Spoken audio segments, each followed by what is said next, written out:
Hello friends, स्वागत है आप सभी का आकांक्षा एकेडमी में। फ्रेंड्स, आज हिस्ट्री के क्वेश्चन लेके आए हैं। हिस्ट्री में महाजनपद काल चैप्टर को उठाया गया है। महाजनपद काल से जितने भी क्वेश्चन इंपॉर्टेंट है सारे को इसमें कवर करने की कोशिश की गई है।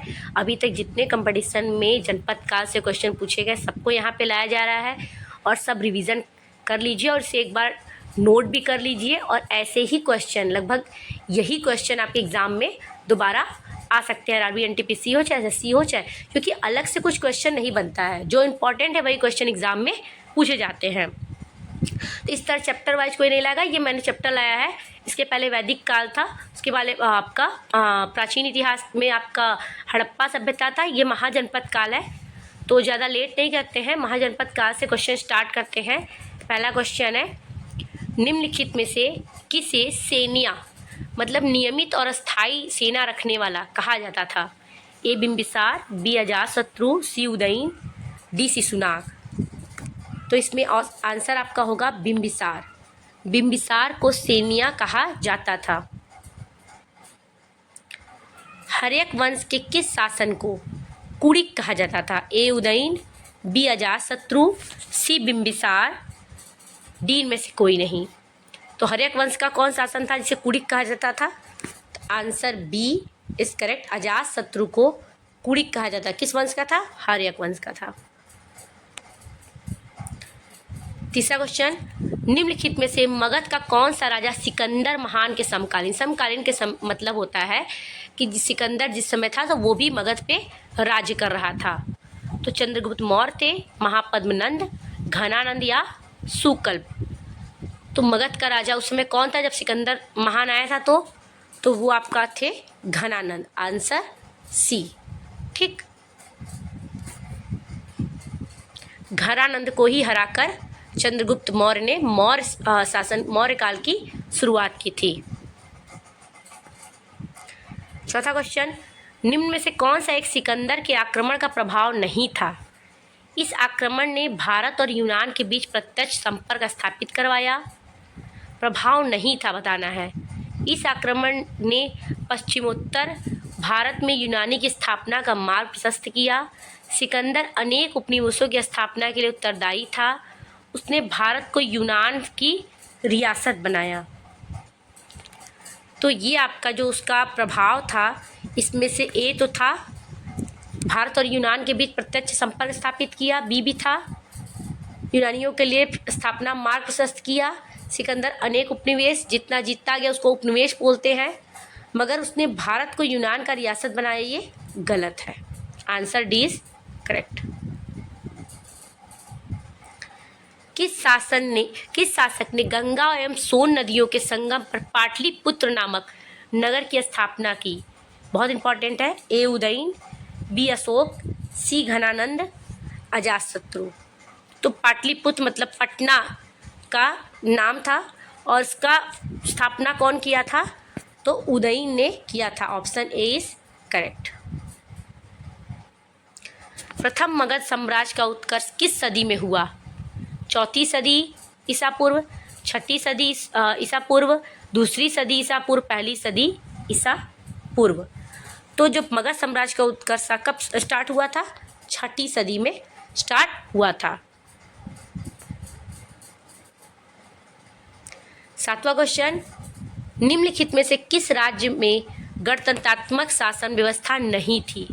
कुशीनगर के मल्ल, वैशाली के लच्छवी, मगध, कपिलवस्तु के शाक्य में। तो किसमें नहीं थी गणतंत्रात्मक शासन व्यवस्था? तो आपका Magadh. Answer C is correct. Magadh में गणतंत्रात्मक व्यवस्था नहीं थी। निम्नलिखित में से किसे उग्रसेन कहा जाता था? घनानंद, शिशुनाग, बिंबिसार, महापद्मनंद। तो उग्रसेन किसे कहा था? भयानक सेना का स्वामी। तो Mahapadmananda. Option D is correct. कृष्ण मित्रभांड भारत में द्वितीय नागरीकरण शहरीकरण के प्रारंभ का प्रतीक माना जाता था। उत्तरी काल, पॉलिशकृत बर्तन, काले और लाल बर्तन, गेरू रंग के मृदभांड, चित्रित घुसर मृदभांड। बताइए। तो उत्तरी काले पॉलिशकृत बर्तन जो थे वो भारत में द्वितीय नगरीकरण और शहरीकरण के प्रारंभ का क्या माने जाते हैं, प्रतीक माने जाते हैं। उत्तरी काले और पालिशकृत बर्तन। पाली ग्रंथों में गांव के मुखिया क्या कहा जाता था, ग्रामक, भोजक, ज्येष्ठक, ग्रामपति। तो पाली ग्रंथ में जो गांव का मुखिया जिसमें प्रधान बोलते हैं उस समय उसे भोजक या ग्राम भोजक कहा जाता। Option B is correct. निम्नलिखित में से कौन सिकंदर के साथ बाहर आने वाला इतिहासकार नहीं था, इनोसिक्रिटिस, एरिस्टोबुलस, हीरोडोटस, नियाकर्स। तो हीरोडोटस जो थे वो सिकंदर के समय भारत नहीं आया था। Option C is correct. Nanda वंश का स्थापक कौन था, कालाशोक, घनानंद, नागार्जुन, महापद्मनंद। बहुत इजी क्वेश्चन है। नंद वंश का जो स्थापक था वो कौन था, महापद्मनंद। अंतिम शासक कौन था, घनानंद।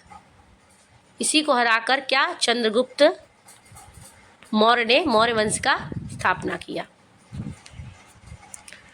फिर हमारा ग्रीक यूनानी लेखकों द्वारा किसे अग्रमीज या जेंडरमीज कहा जाता है, घनानंद। ये देखिए आरआरबी एनटीपीसी में पूछा गया है क्वेश्चन। घनानंद, अजातशत्रु, कालाशोक, महापद्मनंद। तो घनानंद को ग्रीक लेखकों द्वारा अग्रमीज या जेंडरमीज कहा जाता है। Option A is correct. प्राचीन भारत में पहला विदेशी आक्रमण किनके द्वारा किया गया, कुषाणों द्वारा, ईरानियों द्वारा, यूनानियों द्वारा, शकों द्वारा। तो प्राचीन भारत में पहला विदेशी आक्रमण जो था ईरानियों द्वारा किया गया था। Option B is correct. Nanda वंश का अंतिम सम्राट मैंने ऊपर बताया। ऑप्शन ए महापद्मनंद, कालाशोक, घनानंद, इनमें से कोई नहीं। तो नंद वंश का जो अंतिम सम्राट था वो घनानंद था। भारत में सिक्कों मुद्रा का प्रचलन कब हुआ, अशोक के शासनकाल में, कनिष्क के शासनकाल में, 300 ईसा पूर्व, 600 ईसा पूर्व। तो भारत में सिक्कों का प्रचलन कब स्टार्ट हुआ था, तो 600 ईसा पूर्व में भारत में सिक्कों या मुद्रा का प्रचलन स्टार्ट हो गया था। देखिए आरआरबी एनटीपीसी में पूछा गया क्वेश्चन है सब, इसमें से बाहर से कुछ नहीं आएगा। आप इतना पढ़ लीजिए, काफ़ी है, ज़्यादा आपके पास समय नहीं है।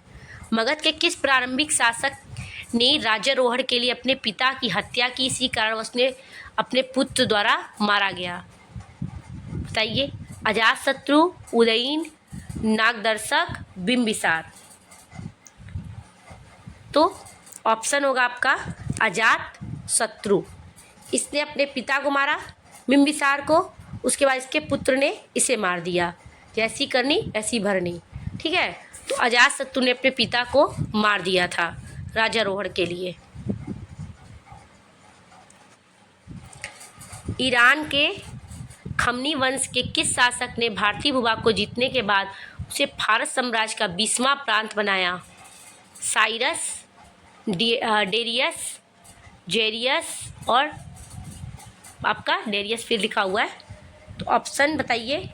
तो इसमें आपका डेरियस ऑप्शन होगा। सॉरी, यहाँ पे डेरियस प्रथम, डेरियस द्वितीय है, तो यहाँ डेरियस प्रथम इसका आंसर होगा। विश्व का पहला गणतंत्र वैशाली किसके द्वारा स्थापित किया गया, देखिए आरआरबी में पूछा गया ये क्वेश्चन है। नंद, गुप्त, लिच्छवी और मौर्य। वैशाली किसके द्वारा स्थापित किया गया था, तो लिच्छवियों द्वारा वैशाली की स्थापना हुई थी। Option C is correct. Important है, आरआरबी एनटीपीसी में पूछा गया है, बहुत सारे क्वेश्चन पूछे गए हैं। हाइडेस्पस या वितस्ता का युद्ध किन किन शासकों बीच हुआ था, झेलम नदी के तट पर किस किस शासकों बीच युद्ध हुआ था, सेल्यूकस चंद्रगुप्त मौर्य के मध्य, चंद्रगुप्त मौर्य घनानंद के मध्य, सिकंदर आम्भी के मध्य, सिकंदर और पोरस के मध्य।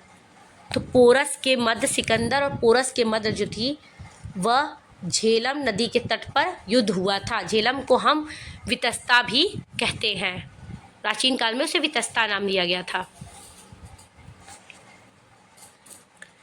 6ठी सदी ईसा पूर्व के दौरान बड़े राज्यों के उदय का मुख्य कारण क्या था, उत्तर प्रदेश और बिहार में व्यापक पैमाने पर लोहे का उपयोग, बी जनजाति समाज में अधिक व्यवस्थित जीवन मार्ग प्रशस्त करना, सी व्यापार वाणिज्य का उल्लेखनीय विकास, डी इनमें से कोई नहीं। तो आंसर इसमें क्या होगा? छठी ईसा पूर्व के दौरान बड़े राज्यों का उदय का कारण क्या था? तो उत्तर प्रदेश और बिहार के व्यापक पैमाने लोहे का उपयोग। Answer is correct. मगध की प्रथम राजधानी क्या थी? वैशाली, राजगीर, चंपा, पाटलिपुत्र। तो सबको पता है मगध की प्रथम राजधानी राजगीर, जिसको ग्रीवर भी कहते हैं, थी। Option B is correct. RRB NTPC में पूछा गया क्वेश्चन, इसमें से बहुत क्वेश्चन पूछे गए हैं। मगध सम्राट बिंबिसार ने अपने राजवैजीवक को किस राज्य के राजा की चिकित्सा के लिए भेजा था? कोसल, अंग, अवंती और वैशाली। तो अवंती के राजा के इलाज के लिए बिंबिसार ने अपने राजवैजीवक को भेजा था। Option C is correct. किस शासक ने अवंती को जीतकर मगध का हिस्सा बना दिया? महापद्मनंद, अजातशत्रु, बिंबिसार, शिशुनाग। तो बताइए, शिशुनाग ने, option D is correct, Shishunag ने अवंती को जीतकर किसका हिस्सा बना दिया? मगध का हिस्सा बना दिया। निम्न में से कौन एक बौद्ध ग्रंथ 16 महाजनपदों का उल्लेख करता है? अंगुत्तर निकाय, मध्यम, खुदक, दिघ निकाय। तो एकदम इजी क्वेश्चन है। अंगुत्तर निकाय में 16 महाजनपदों का क्या है? उल्लेख है। ये याद रखिएगा, इंपॉर्टेंट क्वेश्चन है। किस मगध सम्राट के ने अंग का विलय कर अपने राज्य में कर लिया था? अंग को मिला लिया था। शिशुनाग, बिंबिसार, अजातशत्रु और उदयन। इसमें से option B is correct. Bimbisar ने अंग का विलय अपने राज्य में कर लिया था, अंग को अपने राज्य में मिला लिया था जीतकर। शिशुनाग ने किस राज्य का विलय मगध साम्राज्य में नहीं किया? आपका वत्स, कौशल, काशी, अवंती। किस राज्य का जो विलय था वो मगध साम्राज्य में नहीं किया? तो इसमें से आंसर होगा अपना Kashi. Option C is correct. Kashi का विलय जो था वो मगध साम्राज्य में नहीं किया। किसने? शिशुनाग ने। निम्नलिखित में से कौन एक मगध साम्राज्य की राजधानी नहीं रहा? गिरिवध, राजगिरी, पाटलिपुत्र, कौशाम्बी। तो आपने पढ़ा ये राजगिरी गिरिवध एक ही है, ठीक। पाटलिपुत्र भी मगध की राजधानी रहा, और कौन था नहीं? Kaushambi. Option D is correct. ईरानियों ने खमनी वंश के किस शासक ने भारतीय भूभाग को जीतने के बाद उसे फास्ट में मिला दिया था? इससे मैंने उसको पढ़ा दिया, क्वेश्चन रिपीटेड हो गया है। काशी और लिच्छवी का विलय मगध साम्राज्य में किसने किया? बिंबिसार, अजातशत्रु, उदयन और शिशुनाग। तो Ajatashatru, option B is correct. Kashi और लिच्छवी का विलय मगध साम्राज्य में कर दिया था। कौन? अजातशत्रु।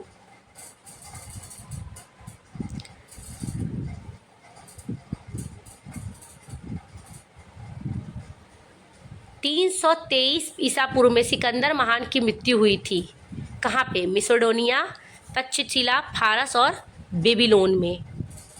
तो जो सिकंदर महान की जो मृत्यु हुई थी वो Babylon, option D is correct, Babylon में उसकी मृत्यु हुई थी। कब? 323 ईसा पूर्व में। 33 क्वेश्चन है। किस शासक द्वारा सर्वप्रथम पाटलिपुत्र की राजधानी के रूप में चयन किया गया था? ए उदयन द्वारा, बी कनिष्क द्वारा, सी अजातशत्रु द्वारा, डी कालाशोक द्वारा। तो अपने ऊपर बताया था कि पाटलिपुत्र राजधानी की स्थापना किसने की थी?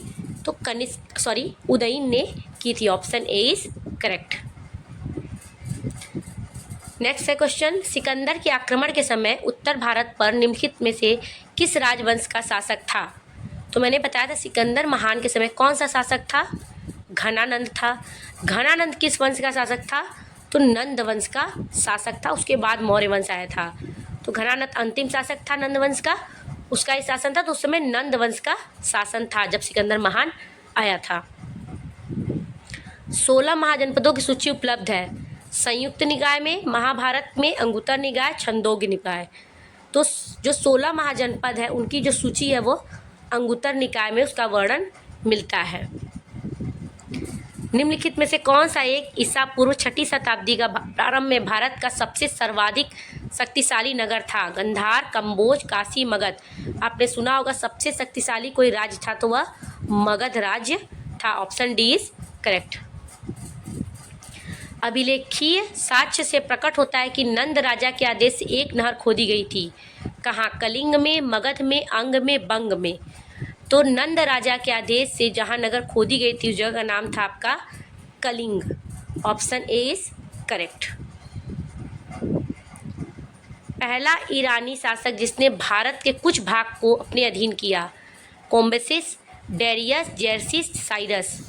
तो कौन सा ईरानी शासक था जो भारत के कुछ भाग को अपने अधीन किया? तो उसका नाम था Darius. Option D is correct. Ujjain का प्राचीन नाम क्या था? कान्यकुंज, धान्यकटक, अवंतिका, तक्षशिला। तो उज्जैन का जो प्राचीन नाम था वह था Avantika. Option C is correct. Mahajanapada काल में श्रेणियों के संचालक को क्या कहा जाता था? श्रेष्ठ, ज्येष्ठक, ग्राम्य भोजक, श्रेष्ठिंग। तो महाजनपद काल में श्रेणियों के संचालक को श्रेष्ठिन कहा जाता था। Option D is correct. Last question, गृहपति का अर्थ क्या होता है? धनी किसान, बी धनी व्यापारी, सी धनी व्यक्ति, डी में से कोई नहीं। तो गृहपति का जो अर्थ होता है वह धनी किसान होता है। सो फ्रेंड्स, महाजनपद काल के जितने भी इम्पोर्टेंट क्वेश्चन थे मैंने पूरा कवर कर लिया है। इससे ज़्यादा आपका कहीं कुछ नहीं है। जितने जो कंपटीशन के लेवल से इम्पोर्टेंट थे वो सब कुछ यहाँ इंक्लूड है। ठीक फ्रेंड्स, तो ऐसे नेक्स्ट वीडियो के लिए आप प्लीज़ लाइक कीजिए और सब्सक्राइब कीजिए। इसके बाद आपका धार्मिक आंदोलन, मौर्य काल, मौर्योत्तर काल से सबसे सीरीज वाइज क्वेश्चन आएंगे। आपका प्राचीन भारत खत्म, बहुत समय नहीं लगेगा, 1 मंथ में सारे जीएस के सब खत्म कर दिए जाएंगे, जिसमें आपका पॉलिटी भी होगा, इकोनॉमिक्स भी होगा और हिस्ट्री, ज्योग्राफी भी होगा। सारे यहाँ पे सीरीज आपको मिलेंगे। ठीक फ्रेंड्स, तो लाइक कीजिए, सब्सक्राइब कीजिए। Thank you so much.